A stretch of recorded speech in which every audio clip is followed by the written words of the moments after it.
नमस्कार दोस्तों। भारत के भूगोल में आज का जो टॉपिक है वह है मृदा, मिट्टियां।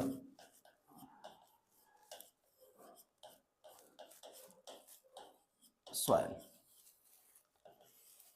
क्योंकि भारत का भूगोल पढ़ रहे हैं तो आज का जो अध्ययन होगा ये भारत के बारे में होगा। मिट्टियों का जितना भी हमको वर्गीकरण करना था, मिट्टियों के बारे में जो भी डिटेल हमको पढ़ना था, विश्व के भूगोल में हमने जो देखा था, उससे इतर आज भारत के भूगोल के बारे में जब मृदा का अध्ययन करेंगे तो मुख्य तौर पर यहाँ पर जो हमको पढ़ना होगा वो वितरण पढ़ना होगा। और मृदा पर ही, क्योंकि वनस्पति होती है, मृदा पर ही कृषि होती है, कृषि का कार्य पूरा होता है। तो जहाँ पर जैसी मृदा होगी वहाँ पर वैसी ही वनस्पति पाई जाएगी, वैसी ही खास करके कृषि की गतिविधियां होंगी। तो कृषि इसी पर डिपेंड होगी। तो पहले मृदा पढ़ लेंगे, फिर आगे कृषि के बारे में हम चर्चा करेंगे। भारत में जब मृदा को पढ़ते हैं तो मैंने कहा कि इसके प्रकार को हम पढ़ते हैं और इसके वितरण को पढ़ते हैं। तो यहाँ पर हमारे अध्ययन का उद्देश्य होगा कि इसका प्रकार हम पढ़ लें। प्रकार को हम कह सकते हैं कि इसको कितने भागों में वर्गीकृत किया गया है, कहने का मतलब इसका वर्गीकरण हम पढ़ लें और इसका वितरण हम पढ़ लें। इसका वितरण हम पढ़ लें कि कहाँ पर कौन सी मृदा पाई जाती है, तो हमारा काम आसानी से बन जाएगा। भारत की मृदा जब भी आप मेंस में लिखिए या प्रारंभिक परीक्षा में जब आपसे डायरेक्टली पूछा जाए कि कितने वर्गों में भारत की मृदा को बांटा जाता है, तो बांटा तो कई संगठनों के द्वारा गया है, बांटा गया है कई संस्थाओं के द्वारा, लेकिन भारतीय कृषि अनुसंधान परिषद ने जो इसका वर्गीकरण किया है वो सबसे ज्यादा मान्य है। और भारतीय कृषि अनुसंधान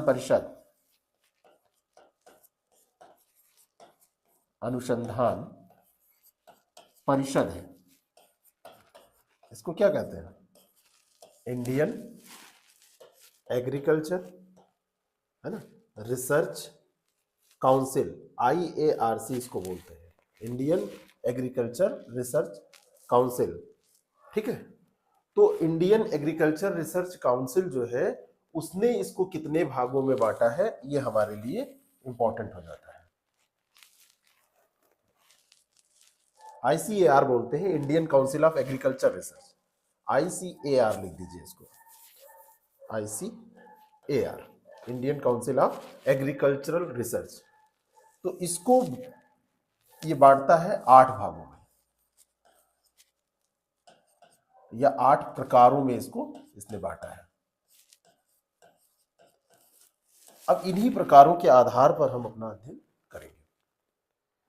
इससे जो प्रश्न पूछे जाएंगे सबसे महत्वपूर्ण होगा कि किस प्रकार की मृदा सबसे ज्यादा विस्तृत है, सबसे ज्यादा भौगोलिक क्षेत्र में जिसका फैलाव पाया जाता है, किस प्रकार की मृदा कहाँ पाई जाती है और उस मृदा में किस प्रकार के तत्व पाए जाते हैं, किसमें चूने पत्थर की मात्रा ज्यादा पाई जाती है, किसमें नाइट्रोजन पाया जाता है, किसमें फास्फोरस पाया जाता है, किसमें नहीं पाया जाता है।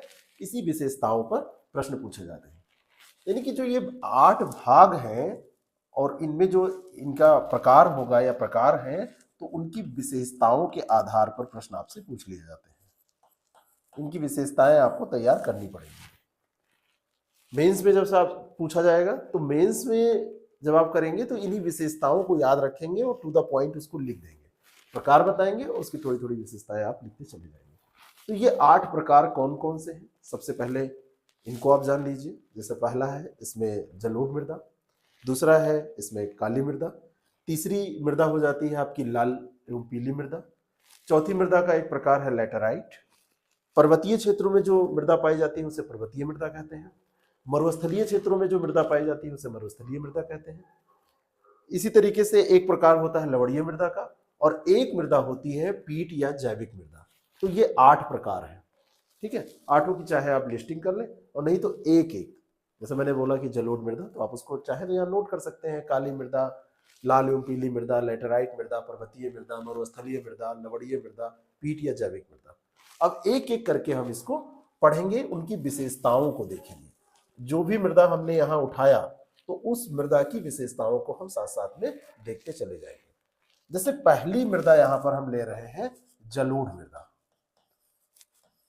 जलोढ़ मृदा या जलोढ़ मिट्टी, कुछ भी आप लिखेंगे एक ही बात है। और जलोढ़ मृदा के बारे में जो महत्वपूर्ण बातें हैं उनको हम नोट कर लेंगे। ऐसे ही अगली मृदा उठाएंगे तो ये पैटर्न हमारा होगा, तो आप टू द पॉइंट इसको नोट करते चले जाएंगे। इसको अंग्रेजी में कहते हैं एलुवियल सॉइल, जलोढ़ मृदा। भारत में जब मृदा की बात होती है तो पूरे भौगोलिक क्षेत्र का लगभग आप कह सकते हैं कि 22%, 22% यही मृदा पाई जाती है। एलुवियल मृदा जो पाई जाएगी, जलोढ़ मृदा जो पाई जाएगी, वो जहां पर नदियां होंगी वहां पर पाई जाएगी। हमारा जो उत्तर का विशाल मैदान है और जो हमारा तटवर्ती मैदान है, ये इसके मुख्य क्षेत्र होंगे। तो जलोढ़ मृदा का जो फैलाव है वो 22% भाग पर पाया जाएगा। भारत में जितनी भी मृदा है उसके 22% भाग पर यही मृदा का फैलाव है। और इसके जो दो क्षेत्र हैं वो मुख्य रूप से आप कह सकते हैं, एक उत्तर का विशाल मैदान। अब उत्तर का विशाल मैदान बोलने पर आपके दिमाग में पूरी छवि इसकी आनी चाहिए, आ रही होगी, क्योंकि इसके बारे में डिटेल में हमने चर्चा की है।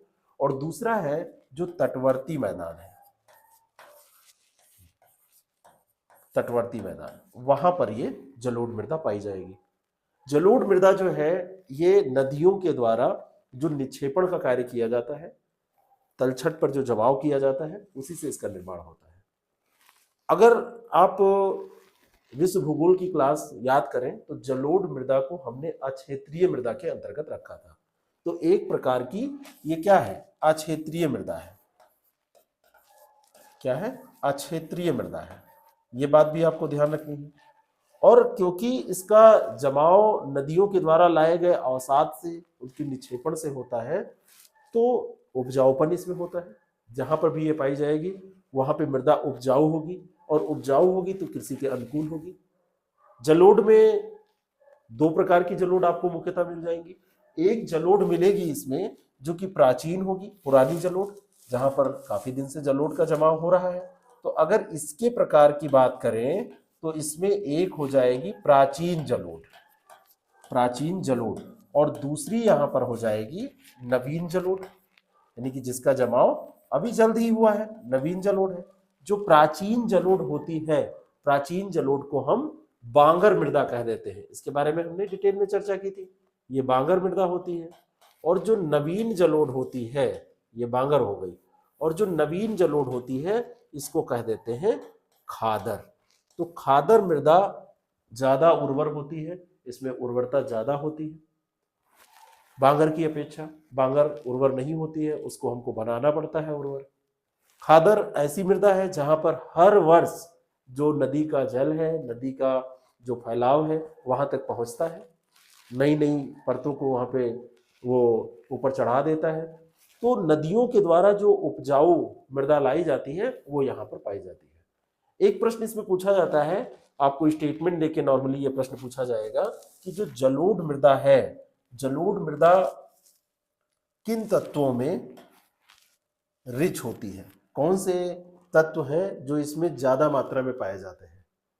पोटास और चूना इसमें खूब पाया जाएगा। क्या मिलेगा? पोटास और चूना, ये पर्याप्त मात्रा में मिलता है, पर्याप्त मात्रा में ये मिलता है, अच्छी मात्रा में ये पाया जाता है। लेकिन अगर आप इसमें देखेंगे नाइट्रोजन, इसमें आप देखेंगे फास्फोरस, तो आपको ये कम मिलेगा। इसमें आप ह्यूमस की बात करें तो क्योंकि हर बार नवीनीकरण हुआ करता है तो ह्यूमस की मात्रा भी कम होती है। तो नाइट्रोजन, फास्फोरस और ह्यूमस, यूपीएससी ने प्रश्न पूछा कि जलोढ़ मृदा में नाइट्रोजन, फास्फोरस और ह्यूमस ये पर्याप्त मात्रा में मिलता है, तो वहां पे स्टेटमेंट जो था वो गलत दिया हुआ था।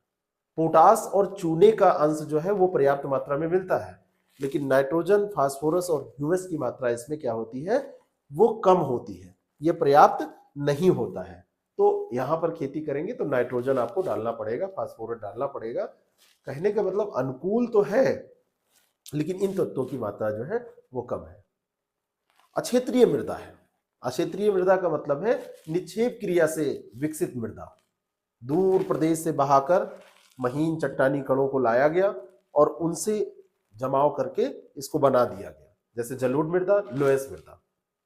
जो क्षेत्रीय मृदा होती है वो वहीं पर चट्टानों का जब क्षरण किया जाता है, चट्टाने वहीं पर जब ऋतुक्षरित चट्टाने होती है उनका क्षरण होता है, उसमें अपर्दन होता है, तो वहां पर क्षेत्रीय मृदा का विकास होता है।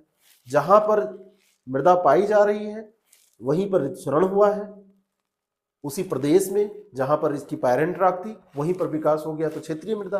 लेकिन अक्षेत्रीय मृदा का मतलब क्या है कि यहां पर बाहर से लाई गई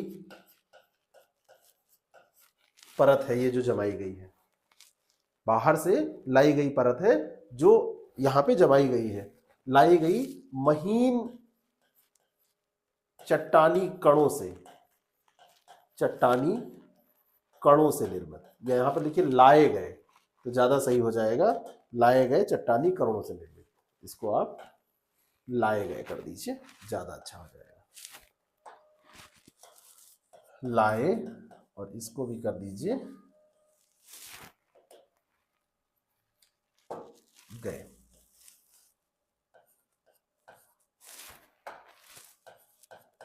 लाए गए चट्टानी कणों से निर्मित, इसका मतलब यही होता है। और जो वैसी मृदा होगी, क्षेत्रीय मृदा, वो वही चट्टाने जो होंगी उन्हीं से निर्मित हो जाएगी। बात समझ में आ गई? इससे ज्यादा जलोढ़ मृदा के बारे में आपको पढ़ने की जरूरत नहीं है, इसी से आपका प्रश्न सॉल्व हो जाएगा और मेंस में भी पूछा जाएगा तो आप यही लिख देंगे। दूसरी जो मृदा है वो हमने बताया था आपको, कौन सी मृदा है? ब्लैक सॉइल, काली मृदा, काली मृदा। अब काली मृदा कौन सी मृदा है? काले के नाम से ही पता है कि यह देखने में काली होती होगी, देखने में ये काली होती होगी, और काली अगर देखने में है तो इसमें कुछ ऐसा पदार्थ मिलता होगा, ठीक है।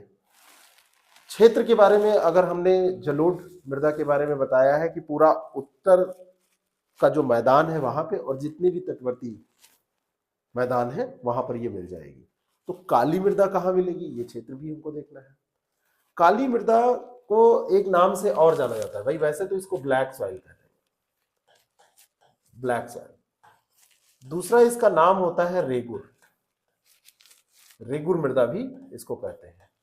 कपासी मृदा के नाम से भी इसको जाना जाता है, क्योंकि कपास की खेती यहां पर अच्छे से होती है।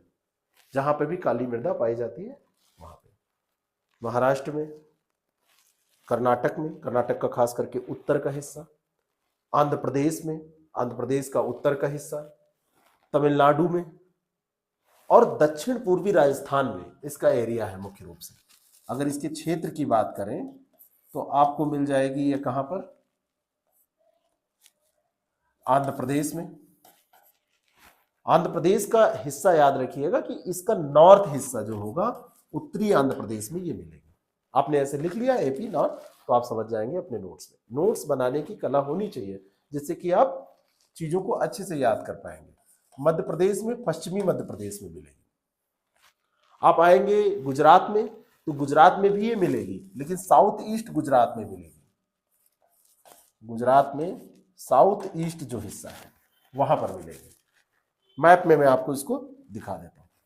मैंने अभी आपसे कहा कि जो मृदा है आपकी जलोढ़ मृदा, एलुवियल सॉइल, एलुवियल सॉइल का देखिए ये साइन है यहाँ पर। तो एलुवियल सॉइल जो है वो ये वाला जो एरिया है पूरा, ये यहाँ पर यहाँ तक ब्रह्मपुत्र की ये नदी घाटी है, ये पूरा एरिया यहाँ से कवर करिए। और ये देखिए तटीय क्षेत्र, खास करके जो पूरब का तट है यहाँ पर, ये पूरा एलुवियल सॉइल का ये क्षेत्र हो गया। दूसरी मृदा मैंने बताया ब्लैक सॉइल, तो ब्लैक सॉइल आपको कहाँ पे मिलेगी? ये पूरा तो आपका एलुवियल सॉइल हो गया, पहला हो गया। दूसरा यहाँ पे ब्लैक सॉइल, तो ब्लैक सॉइल देखिए ये वाला पूरा एरिया है, इसमें महाराष्ट्र का भी एरिया आता है, मध्य प्रदेश का, इसमें अगर हम नोट करें तो ये महाराष्ट्र हो जाएगा, मध्य प्रदेश हो जाएगा, ये गुजरात का ये वाला एरिया हो जाएगा। गुजरात में भी ये मृदा आपको मिल रही है, मिल रही है कि नहीं मिल रही है। आप नीचे आएंगे यहाँ पे तो कर्नाटक में भी आपको मिलेगी, आंध्र प्रदेश में भी मिलेगी, आंध्र प्रदेश, कर्नाटक, और यहाँ पर आप आएंगे तो थोड़ा सा एरिया आपको तमिलनाडु का भी मिल जाएगा। और राजस्थान में आप जाएंगे तो थोड़ा सा एरिया दक्षिण पूर्वी राजस्थान में मिलेगा। यहाँ पर इस जगह पे दक्षिण पूर्वी राजस्थान में ये थोड़ा सा एरिया यहाँ वाला मिल जाएगा, राजस्थान जो हमने यहाँ पर लिखा है, राजस्थान यहाँ पर ऐड कर लीजिए। राजस्थान का कौन सा एरिया? दक्षिण पूर्वी एरिया, क्योंकि इधर का वाला एरिया, उधर तो पूरा मरुस्थलीय क्षेत्र है, ठीक है। तमिलनाडु में आप जाएंगे तो उत्तर पश्चिम तमिलनाडु, ये वाला एरिया, तमिलनाडु का उत्तर पश्चिम हिस्सा, यहां पर ये एरिया मिलेगा। तो तमिलनाडु में जब भी बात होगी तो तमिलनाडु में नॉर्थ वेस्ट, उत्तर पश्चिम एरिया में ये मिल जाएगी। ये जो मृदा होती है ये लावा पदार्थों के विखंडन से निर्मित होती है। किससे निर्मित होती है? लावा पदार्थों के विखंडन से। लावा पदार्थ जो निकलते हैं ज्वालामुखिता के समय, तो लावा पदार्थ के विखंडन से निर्मित ये मृदा होती है। कपास के लिए उपयोगी होती है और इसी कारण से ये काली पाई जाती है। लेकिन काली पाए जाने का अगर आपसे पूछ लिया जाए कौन सा कारण है सटीक, तो ये मृदा काली क्यों होती है, कथन कारण में ये प्रश्न पूछा जाता है कि ये मृदा काली होती है क्योंकि इस मृदा में लोहा और एल्युमिनियम के टिटानीफेरस मैग्नेटाइट यौगिक पाए जाते हैं। लोहा, लौह और साथ में एल्युमिनियम, इनके टिटानीफेरस यौगिक इसमें पाए जाते हैं और इसी कारण से इनका रंग लाल होता है। कथन कारण का प्रश्न पूछा जाए कि काली मृदा काले रंग की होती है और कारण उसमें दे दिया जाए क्योंकि इसमें लोहा और एल्युमिनियम के टिटानीफेरस मैग्नेटाइट यौगिक पाए जाते हैं।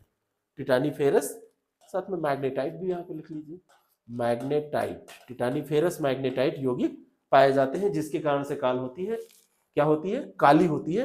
तो आप कह देंगे हाँ इसी कारण से होती है, कथन कारण दोनों सही हो जाएगा और उसका सही उत्तर क्या होगा?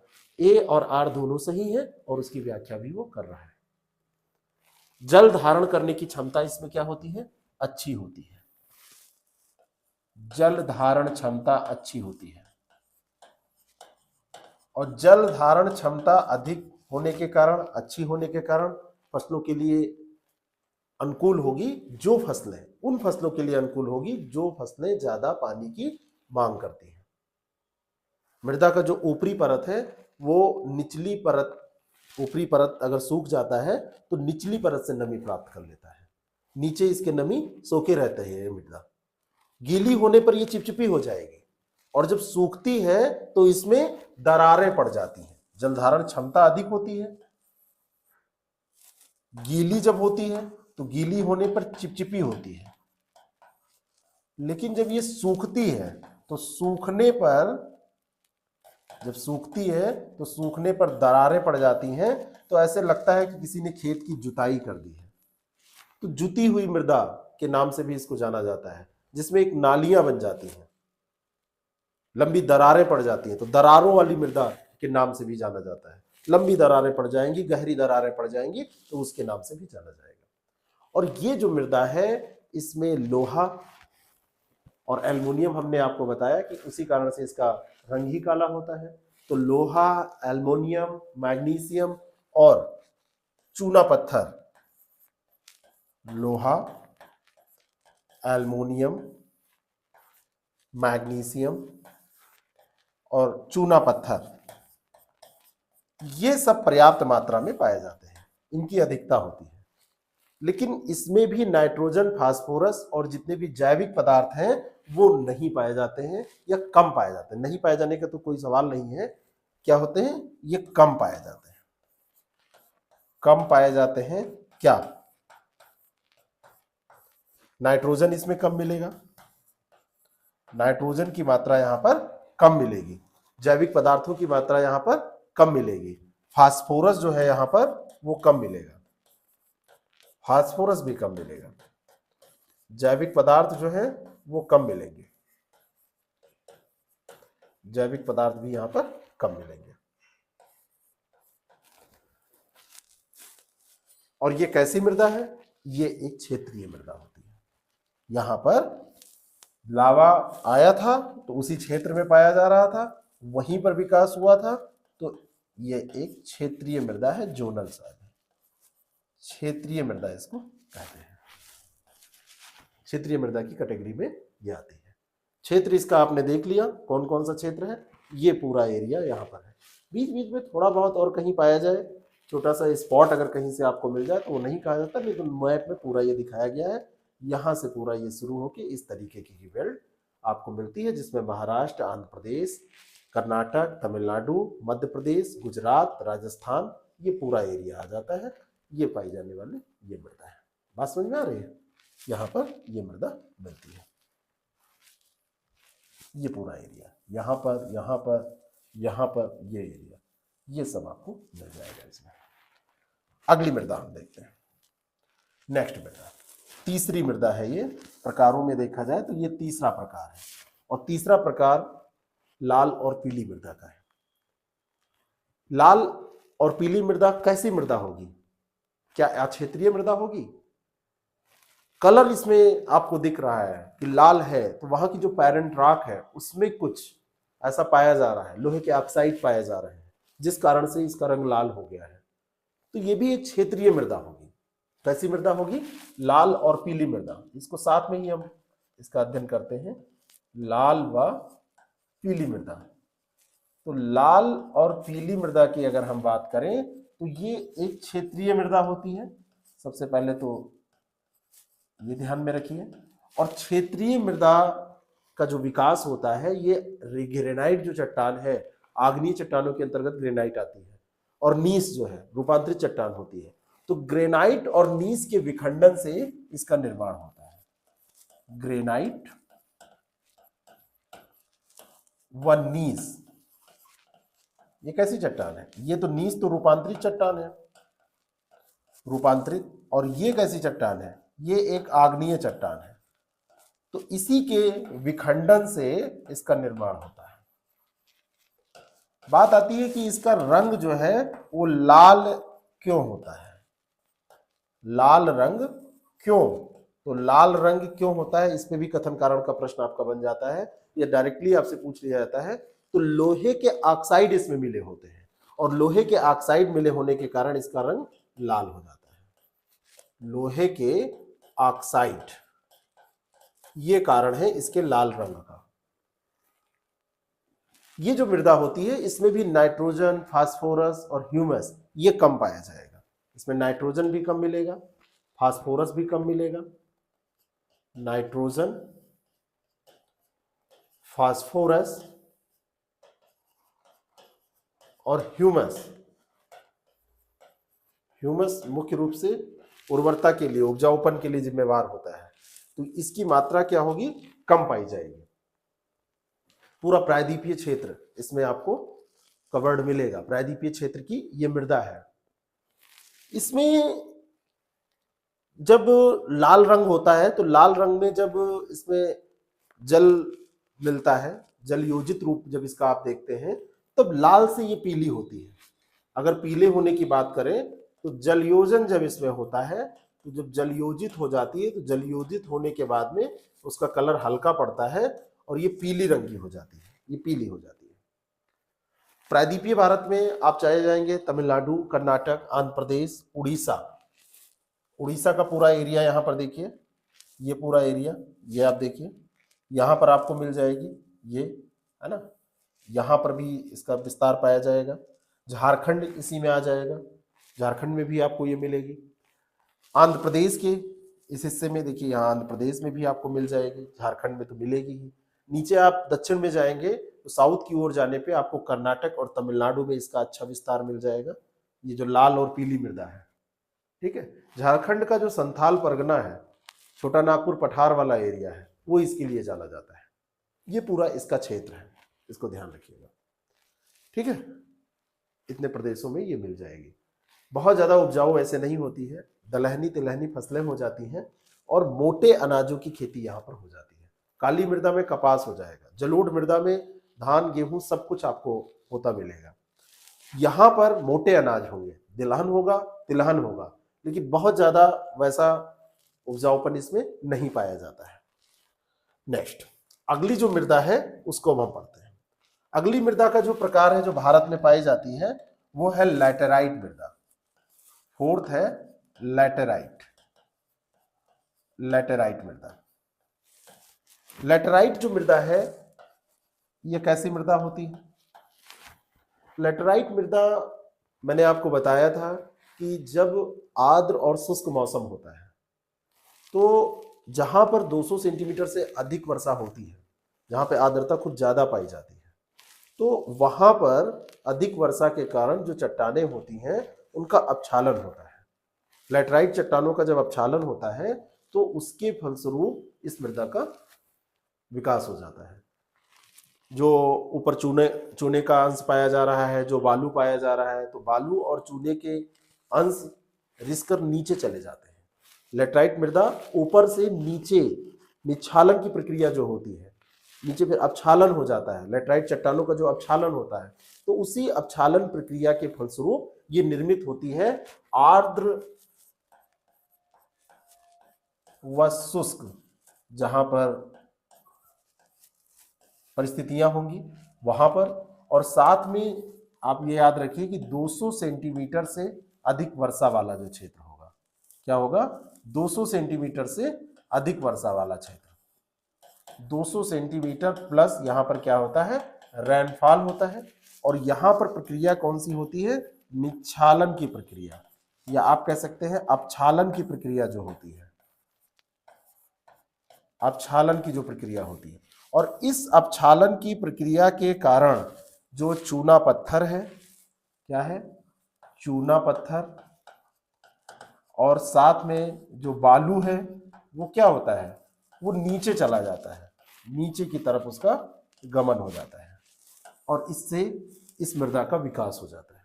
लोहा और एल्युमिनियम के यौगिक ऊपर बच जाते हैं, बाकी सब चीजें नीचे चली जाती हैं। तो लौह और एल्युमिनियम ये ऊपर बचेगा, लोहा ऊपर बच जाएगा, और साथ में एल्युमिनियम उसमें ऊपर बच जाएगा, तो इसकी मात्रा इसमें पाई जाएगी। पश्चिमी घाट पर्वत पे आप जाइए, जितना भी पहाड़ी एरिया है, पठारी एरिया है, वहां पर ये आपको मिल जाएगी। केरल में भी मिल जाएगी, कर्नाटक में भी मिल जाएगी। उड़ीसा का जो पठारी एरिया है, राजमहल की जो पहाड़ी है, छोटा नागपुर का पठार जो है, उधर नॉर्थ ईस्ट में आप जाएंगे तो मेघालय के पठार, इन सब क्षेत्रों में इस मृदा का विकास आपको मिल जाएगा। ये लेटेराइट सॉइल, यहाँ पे देखिए, ये जो चौथे नंबर की सॉइल वहां पे हम पढ़ रहे हैं, ये पूरा एरिया, यहाँ पर देखिए, ये इधर आप आएंगे तो ये वाला एरिया, इधर यहाँ पर ये वाला एरिया, जहां जहां पर ऐसा एरिया पाया जाएगा, पहाड़ी पठारी क्षेत्र पाया जाएगा, तो वहां पर इसका विकास हो जाएगा। ठीक है, केरल में भरपूर मात्रा में मिलेगी। सर्वाधिक विस्तार अगर स्टेट लेवल पे देखें तो केरल में आपको इसका मिल जाएगा।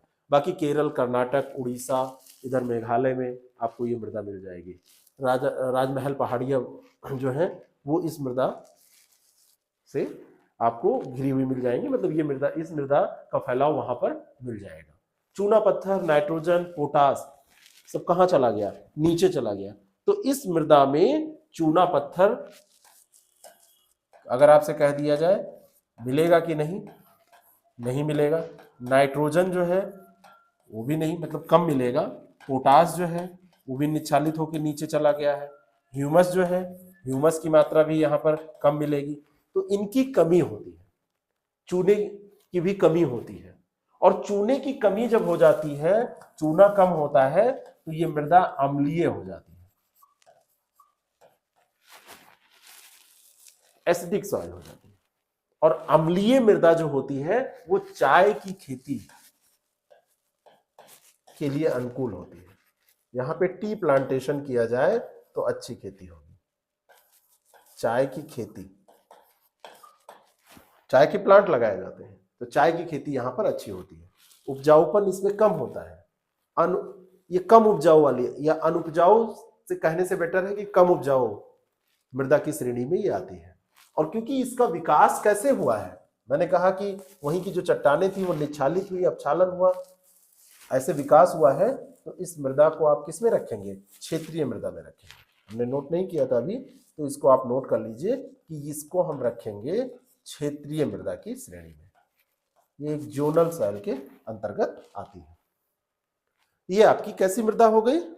जो पठारी क्षेत्र में, जहां पर अपक्षालन की प्रक्रिया होती है, निच्छालन की प्रक्रिया होती है, चूना पत्थर बालू चला जाता है, तो ऐसी मृदा हमारी लैटेराइट मृदा हो गई।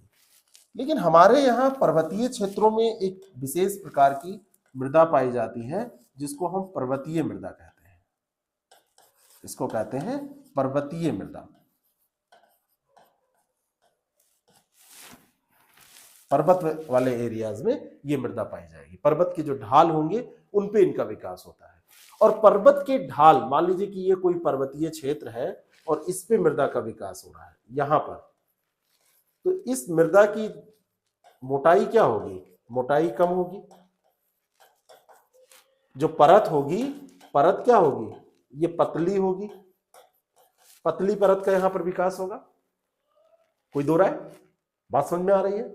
और ये जो पर्वतीय क्षेत्र है, पर्वतीय क्षेत्रों में क्योंकि वनस्पतियां पाई जाती हैं, तो इस पे जो आके ऊपर से जमाव होगा, तो यहाँ पे जीवाश्म की अधिकता पाई जाएगी। इसमें अगर मैं कहूं कि जीवाश्म ज्यादा पाया जाता है क्योंकि वहां पे वनस्पतियां पाई जाती हैं, तो जीवाश्म अधिक मिलेगा। बात समझ में आ रहा है? लेकिन जीवाश्म जो यहां पर होता है उसका अपघटन नहीं होता है, डिकम्पोज्ड वो नहीं होता है, अनडिकम्पोज्ड प्रकार का होता है। तो ह्यूमिक अम्ल का निर्माण इससे हो जाता है। अगर वो कंपोज्ड हो जाए तो ठीक है, लेकिन यहां पे ह्यूमिक अम्ल का निर्माण हो जाता है। और इसी कारण से जब इसमें ये जीवाश्म की अधिकता होती है और इससे ह्यूमिक एसिड का निर्माण हो जाता है, तो यहां पर भी जो मृदा होती है वो कैसी हो जाती है? वो एसिडिक हो जाती है। एसिडिक सॉइल का विकास यहां पर हो जाता है। और एसिडिक सॉइल का जब विकास हो जाएगा तो कैसी, काहे के लिए होगी? और इसमें तत्वों की मात्रा तो अब उससे सीधे उसी से मिल गई। लैटराइट मृदा की तरह पोटास, फास्फोरस, चूने की कमी हो जाएगी, उर्वरा शक्ति इसकी कम हो जाएगी। पहाड़ी क्षेत्रों में स्थित है, ढाल पाया जा रहा है, चाय की खेती के लिए, कहवा की खेती के लिए, मसाले की, फलों की खेती के लिए ये अनुकूल हो जाएगी। एसिडिक सॉइल है तो यहां पर आप कर सकते हैं चाय, कॉफी, मसाले, इनकी आप खेती कर सकते हैं, ये सब आप उगा सकते हैं। और ये ढाल भी पाया जा रहा है, और ये ऐसी फसलें हैं जहां पर जल का जमाव नहीं होना चाहिए, पहाड़ी ढालों पर स्थित है। तो बागानी कृषि, प्लांटेशन जो होता है, उसके लिए ये अनुकूल मृदा मानी जाती है। तो भारत में जितना भी चाय, कहवा, मसाले और फलों की खेती की जाती है, इसी प्रकार की मृदा में की जाती है। अब देखिए सेब कहाँ उत्पादित होता है? हिमाचल प्रदेश में, जम्मू कश्मीर में, वो पूरा एरिया है, ठीक है। तो वो पूरा ढाल एक पाया जाता है, इसी तरीके की मृदा वहां पर पाई जाती है। लेकिन यहां पर मृदा का अपर्दन ढाल के कारण तेजी से होता है। अपर्दन की समस्या यहाँ पे बहुत बड़ी रहती है। इस तरीके से आप इसको तैयार करें। अभी राजस्थान वाला पूरा एरिया बचा ही है, मरुस्थलीय मृदा जहां पर पाई जाती है। तो चलिए चलते हैं हम राजस्थान में। अब पर्वतीय मृदा जहां पे पर्वतीय क्षेत्र होंगे वहां पर आपको मिलेगी, ठीक है ना। जहां पर भी ये माउंटेन सॉइल जो है, ये वाला पूरा एरिया आप देखिए, जहां पर भी पर्वत आपको मिलेंगे ये सॉइल आपको मिल जाएगी। इधर आप चले, यहाँ पे चले, इधर, ठीक है। बाकी इधर ही ऊंचाई वाले पर्वत मिलते हैं। तो हिमालय वाला जो पूरा विस्तार है, ये जो एरिया है भारत में, वहां पर ये पर्वतीय मृदा का विकास आपको मिल जाएगा। अगली जो सॉइल है वो राजस्थान चलना पड़ेगा हमको, वो आपकी है मरुस्थलीय मृदा। कैसी मृदा है? मरुस्थलीय मृदा। मरुस्थलीय मृदा, ठीक है। मरुस्थलीय जो मृदा होगी, बलुई किस्म की मृदा होगी, नाइट्रोजन, ह्यूमस सब कुछ कम पाया जाएगा। घोर अनुर्वर मृदा होगी, वहां पे उर्वरता नहीं पाई जाएगी, अनुर्वर होगी। क्षारीय गुण इसमें पाया जाएगा, ये ध्यान रखिएगा। यहां पर मिलेगा क्या आपको? बालू मिलेगा, बलुई किस्म की मृदा मिलेगी, अनुर्वर होगी, उर्वरता इसमें नहीं होगी, फर्टाइल नहीं होगी ये मृदा। और यहां पर अभी तक आप अम्लीय पढ़ रहे थे, ये क्षारीय मृदा होगी, ये जो होगी वो क्षारीय मृदा होगी। और अनुर्वर होगी तो बहुत इसमें कोई वैसी खेती आप नहीं कर पाएंगे, मोटे अनाज इसमें होंगे। और जहां पर थोड़ा सा कृषि सुविधाओं का विकास, अन्य जो हरित क्रांति के साधन थे, घटक थे, उनका विकास कर दिया जाए तो वहां पे थोड़ी बहुत खेती अच्छी की जाएगी। नहीं तो यहाँ पे ज्वार होगा, बाजरा होगा, रागी होगी, तिलहन होगा, तो इसके लिए ये अनुकूल होगी। जो चीजें मैं बोलूं और आप यहां देखिए नहीं भी लिखी हैं तो उसको नोट कर लिया कीजिए। लेक्चर का मतलब यही होता है। तिलहन, ये सारी चीजें यहां पर आप उत्पन्न कर सकते हैं। जो मरुस्थलीय क्षेत्र होगा वहां पर ये सवाल आपको मिलेगी। मरुस्थल वाला एरिया है, ये देखिए यहाँ पर मरुस्थलीय क्षेत्र यहीं पर पाया ही जाता है भारत में, तो यहां पर इस मृदा का विकास हो जाएगा। मरुस्थलीय क्षेत्र है। बात समझ में आ गई? नेक्स्ट आगे बढ़ते हैं, जो अगली मृदा का प्रकार है उसको देख लेते हैं। अगली मृदा लवणीय मृदा है, या उसको आप क्षारीय मृदा कह सकते हैं। ये जो मृदा है इसके बारे में आप जानते हैं, पुराने समय में जब डिटर्जेंट नहीं हुआ करता था तो एक रेहू होता था, तो रेहू से उसको कपड़े को साफ किया जाता था। थोड़ी सी मृदा जहां पर ये पाई जाती है वहां पर मिट्टी ऐसे फुली फुली फुली फुली मिलेगी। ये क्षारीयता के कारण ऐसा होता है। तो इसी मृदा को रेह मृदा, ऊसर मृदा, इसी को कल्लर मृदा के नाम से जाना जाता है। तो चाहे आप इसको लवणीय मृदा कहें, लवणीय, या इसको आप क्षारीय मृदा कहें, क्षारीय, या आप इसको रेह कहें, या आप इसको कल्लर मृदा कहें, कुछ भी आप कह दीजिए, सब एक ही। ऊसर जिसको कहते हैं, ऊसर मृदा का विकास भी यही है। ये लवणीय मृदा ही है, क्षारीय मृदा है, इस नाम से इसको जाना जाता है।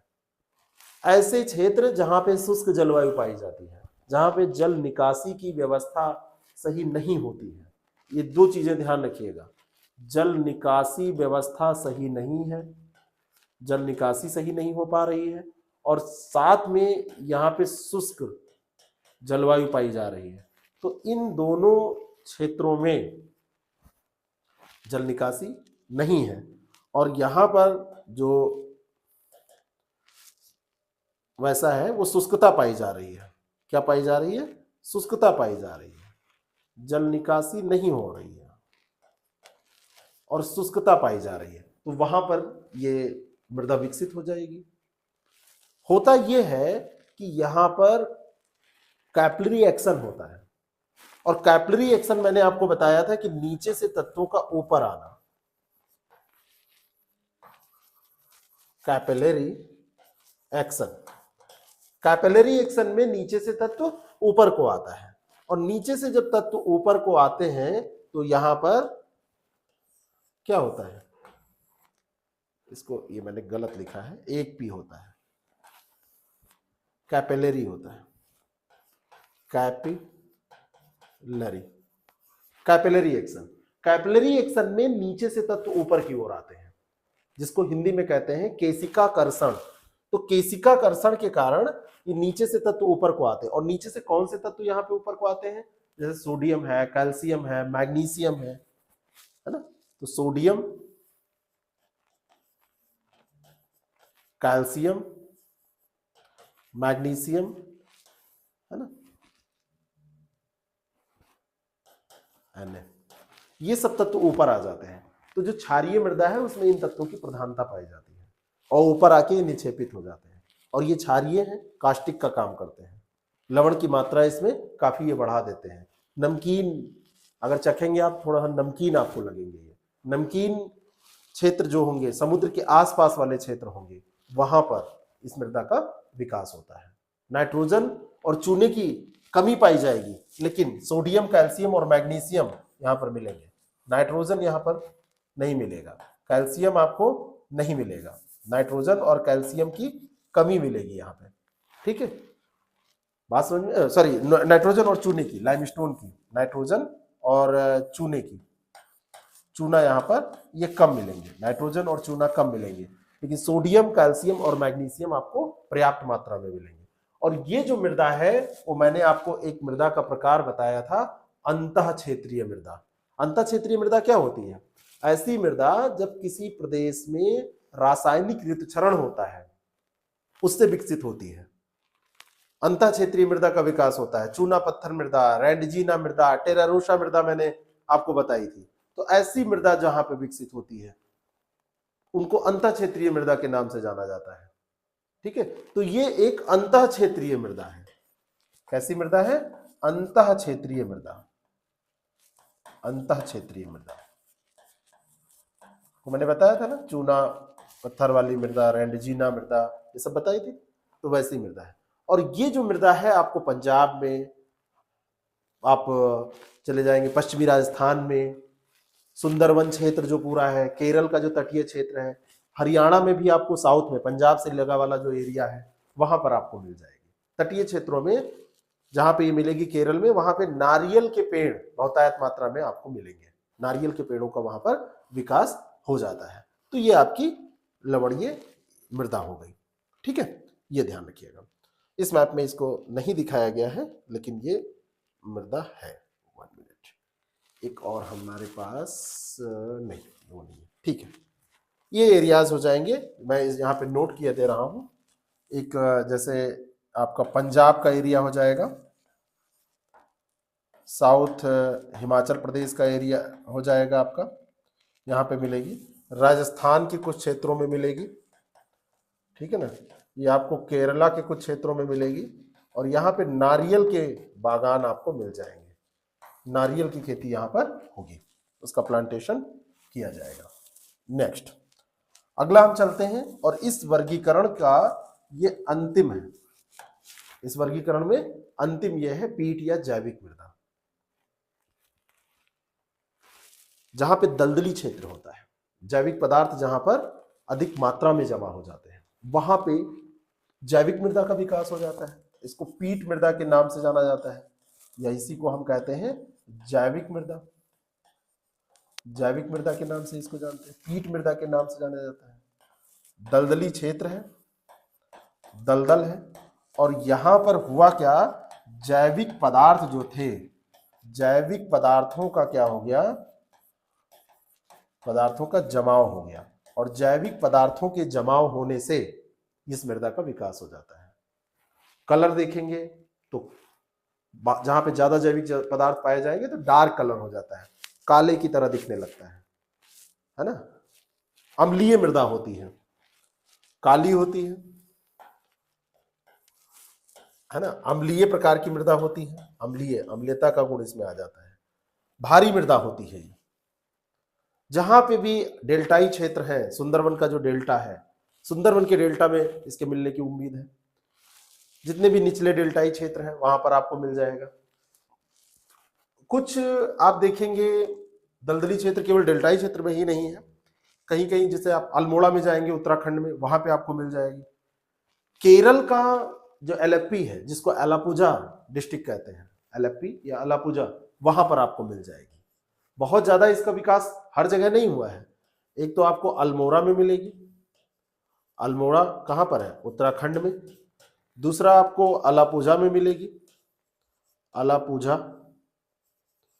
अलापुझा कहां पर है, अलापुझा आपका है केरल में, यहां पर मिल जाएगी।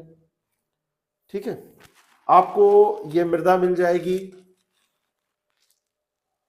सुंदरवन जो डेल्टाई क्षेत्र है, सुंदरवन डेल्टा का जो एरिया है वहां पे मिल जाएगी। इन एरियाज में इस मृदा का विकास आपको मिल जाएगा।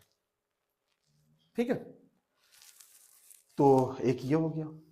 इसके अलावा एक वर्गीकरण आपसे और पूछा जाता है जो भारतीय कृषि अनुसंधान परिषद ICAR ने United state department of agriculture की मृदा वर्गीकरण के आधार पर किया है, वो भी इंपॉर्टेंट है।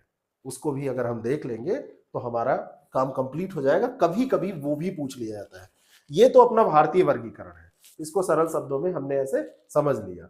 दूसरा एक वर्गीकरण है जो हमने आपको बताया था, यूएसडीए जो है वो यूनाइटेड नेशन, सॉरी यूएसए का है ना, यूनाइटेड स्टेट का डिपार्टमेंट ऑफ एग्रीकल्चर है, उसकी मृदा वर्गीकरण को अपना के इसने बांटा है, अभी आपको समझ में आ जाएगा। तो एक वर्गीकरण और है, और इस वर्गीकरण को आप कह सकते हैं वर्गीकरण सेकंड, और ये यूएसडीए के आधार पर है, यूएसडीए के वर्गीकरण के आधार पर है, और भारत पे इसको Indian council of agriculture research ने लागू किया है और उसी के आधार पर वर्गीकरण किया है, के आधार पर। और इसको किया किसने है? आईसीएआर ने, आईसीएआर ने इसको किया है। अब इसके अंतर्गत जो वर्गीकरण है इसमें भी 8 ही भागों में इन्होंने बांटा है, लेकिन इसको हमने आपको बताया था ऐसे इंसेप्टिसॉल, एंटीसॉल, अल्फीसॉल। तो बस इतना याद कर लीजिए कि कितने प्रतिशत ये पाया जाता है, इतना याद कर लेंगे तो आपका काम आसानी से हो जाएगा। उसके पहले हमको एक काम और कर लेना है। इस वर्गीकरण को देखने से पहले हमने मृदा पढ़ा, अरे एक फैक्ट शायद मुझे लग रहा है कि वो गलत हुआ है, उसको हम लोग देख लें।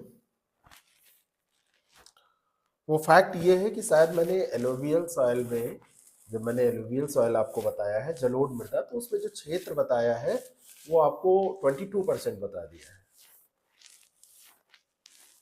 वो एक्चुअली एक किताब में गलत दिए होने के कारण ऐसा हुआ है, उसको 22 हटा दीजिए, ये 45.6% है। जो टोटल जितनी मृदा है उसका 45.6%, इसको इतना करिए 45.6%, 45.6% ये कर लीजिए। तो किस दृष्टिकोण से उसमें लिखा गया है पता नहीं।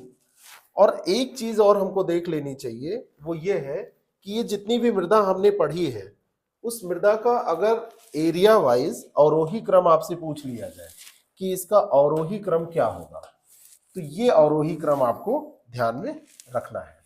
सबसे ज्यादा जो एरिया है वो एलुवियल सॉइल का ही है, 15 लाख वर्ग किलोमीटर, स्क्वायर किलोमीटर एरिया में ये पाई जाती है, और 45.6% एरिया इसका आता है।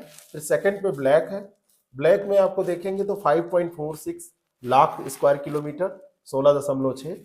फिर रेड सॉइल आती है 3.5 लाख स्क्वायर किलोमीटर वर्ग किलोमीटर, 10.6% एरिया।